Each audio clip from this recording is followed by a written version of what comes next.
नमस्कार दोस्तों। राहुल गांधी पहली ही बॉल में क्लीन बोल्ड हो चुके हैं।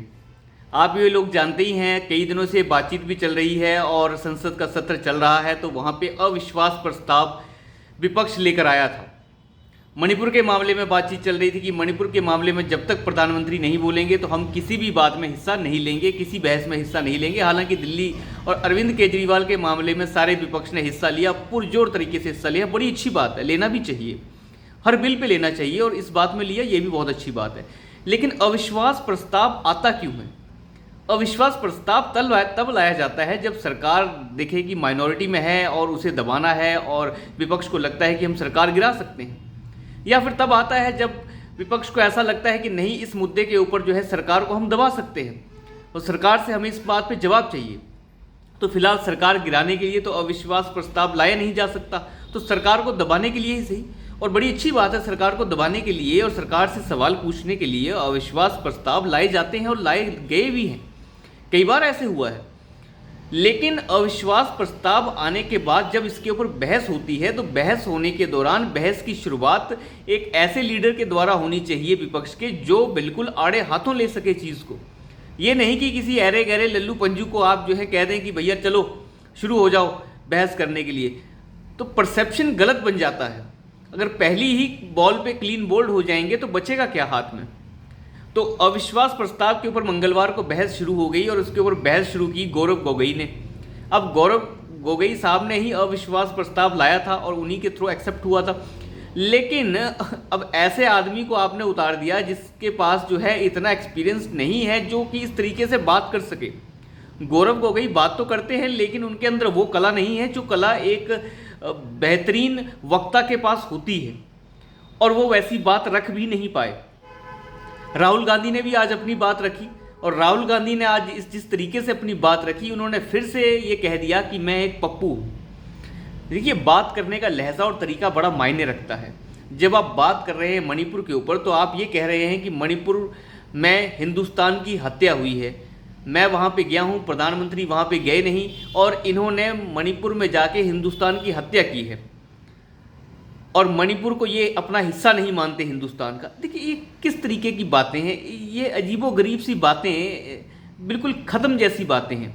इसके बाद स्मृति ईरानी ने जो उसका जवाब दिया है, मुंह इतने थप्पड़ पड़े होंगे मुंह पे कि शर्म आ रही होगी अपना चेहरा शीशे में देखते हुए कि स्मृति ईरानी ने कश्मीर से शुरू करके राजस्थान से होते हुए हर एंगल को गिनवा दिया।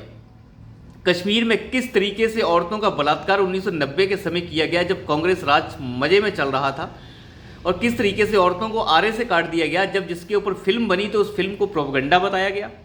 किस तरीके से राजस्थान में नाबालिग बच्चियों का रेप हुआ और अभी भी कई रेप हो चुके हैं। किस तरीके से पश्चिम बंगाल में एक महिला को नग्न करके रेप करके सबके बीच में घुमाया गया। वो चीज़ें जब सब स्मृति ईरानी ने गिनवाई, तब कांग्रेस को ये समझ नहीं आया कि हम क्या करें। हालांकि राहुल गांधी के बारे में बाद में ये बातचीत चल रही कि अविश्वास प्रस्ताव की बहस में वो भी बोलेंगे, लेकिन शुरुआत किसने की? गोगोई साहब ने। और राहुल गांधी ने ऐसी चीज़ें बोली जिसका जवाब स्मृति ईरानी ने बखूबी दे दिया। लेकिन जब गौरव गोगोई जिस समय अविश्वास प्रस्ताव के ऊपर बोल रहे थे, उस समय राहुल गांधी प्रेजेंट नहीं थे। राहुल गांधी नहीं थे तो काफ़ी सांसदों ने ये कहा कि सभी ये कहने लगे कि राहुल गांधी अभी उठे ही नहीं होंगे, नींद नहीं खुली होगी उन्हीं की अभी। तो अजीब सी बेइज्जती जैसी करवा दी गई, बेइज्जती हो गई राहुल गांधी की वहाँ पे, और एक तरह से मौका दे दिया कांग्रेस ने भारतीय जनता पार्टी के सांसदों को उनकी बेइज्जती करने का, और उसके बाद कांग्रेस जो है डिफेंडिंग मोड में आ गई।